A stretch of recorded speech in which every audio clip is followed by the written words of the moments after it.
Kamukunji Sub-County is increasingly emerging as both a transit and destination point for victims of human trafficking, marking this year's World Day Against Trafficking in Persons. Stakeholders organized a march and community sensitization event to raise awareness, particularly among children and young people who remain the most at risk. The event marked under the theme Human Trafficking is Organized Crime, and the exploitation focused on reaching the most at the risk in the community, who are the minors. Stakeholders from various international organizations and the government reaffirmed their commitment to strengthening collaboration and accelerating efforts to combat trafficking in persons. Our office has been very vigilant because of the children. Children are always the vulnerable group in the society. And we do our best to take care of them because we realize that children are trafficked so much for different reasons. Kuna sexual exploitation, kuna organ harvesting, kuna cheap labor. Initially, they prefer using minors so that they may pay them cheaply because adults know their rights and all that. We were hearing a story of these disabled kids are being dropped by Prados in the morning at 5 a.m. So they are a cash cow to some of. There's a cartel somewhere. Even us here, over here, we were trying to push the Karamoja thing. We did a proposal to the county, to the national, to try and see, because this is a security issue. Because the girls also here don't have identification at all. These girls, they fight. They literally fight, and they cannot stop fighting unless they have seen blood.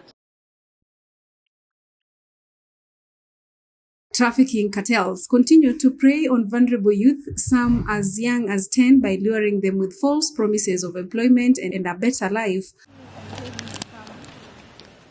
For 18-year-old Sarah Maruk from Uganda, it was a trusted family friend who promised her a job in Kenya. Instead, she was abandoned and left homeless on the streets of Nairobi.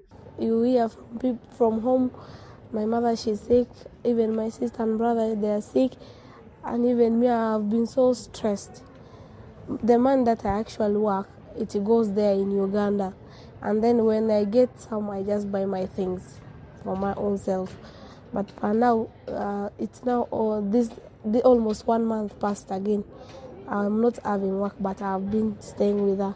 Somebody was making us also to sleep. That's why I'm together with her all the time. So now without a job, how are you surviving? It's very difficult. Maybe when someone knows you and you just say, I'm hungry, that person can take you to the hotel and then maybe you eat. Even time for bathing, if you don't have a coin, even 10 shillings, you can't bathe. That's it. Or if someone tells you, come, we go and you bathe, then we just come back. And where you live, there is no place to bathe? There is a place, but it needs money. Do you wish to go back?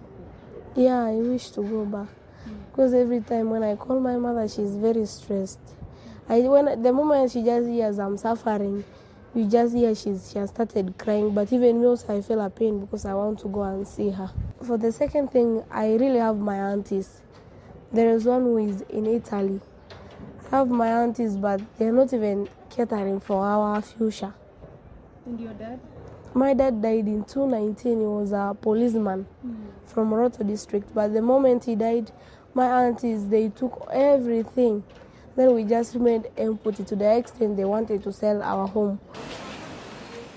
For 17-year-old Mary Angolel, the experience was much the same. She left her 2 young children behind in Uganda, hoping to secure a better future, only to find herself stranded in Nairobi without any form of support. Like Sarah and many others, she now survives solely on kindness of well-wishers. So you said you came and for a whole week you did not have a job, you have sleep outside. Where were you sleeping? Yeah, they see where Turkana girl sleeps outside, city light. I faced so many challenges. When I started even sleeping outside, I got pneumonia. There was no one who was helping me. Until I went to another church. There is a pastor who is a woman. She helped me. She took me to the clinic. From the clinic, they treated me, injections. Those girls who were sleeping outside, they could come with something, they give you. If not, you sleep like that. So now where will I get like transport for going home? There is no one. Because the man that I had, my mother said that there is my brother who is sick. He has TB. So I sent home. If you see someone, you say, assist me with the 10, like going to the toilet is 10, bathing is 10. I feel going home is better than staying home. Yes. The International Organization for Migration, IOM, used the event to highlight a lesser-known form of trafficking, forced criminality, where victims are coerced into committing crimes through threats or manipulation. Umaskini inatusababisha tufanye mambo ya trafficking. Sawa? Sawa? Family disconnection. Ni sawa? Baba na mama kuachana. Ni sawa? Lack of employment. Ni sawa? Hizo ndio zinasababisha kuleta mambo ya human trafficking. So kwa sababu nyinyi ni watoto tunawapenda, usikubali kudhulumiwa. Ni sawa? Vile chief amesema, usikubali mtu akuongeleshe kwa simu, usikubali hata mtu akutume ende anunulie mimi sigara. Hiyo trafficking tumeona watu wengi sana wamekuwa na shida nyingi sana, even concerning sexual abuse.